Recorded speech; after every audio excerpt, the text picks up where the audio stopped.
Hi everyone, welcome back to another video from Tech Basics.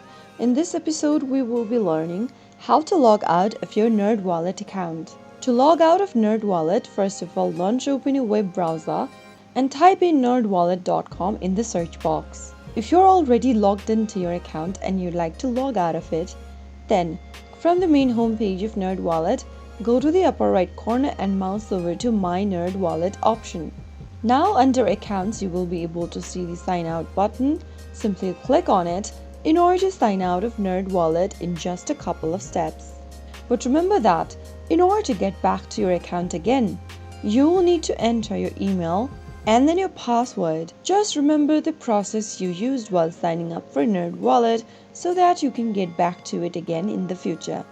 So that is how you will be able to log out of NerdWallet in just a couple of steps. If you found the video to be helpful, go ahead and give us a thumbs up. Don't forget to subscribe to our channel by hitting the subscribe button. Press the bell icon so that you'll never miss another upcoming upload from us. I will be back again in the next episode. Thanks for watching.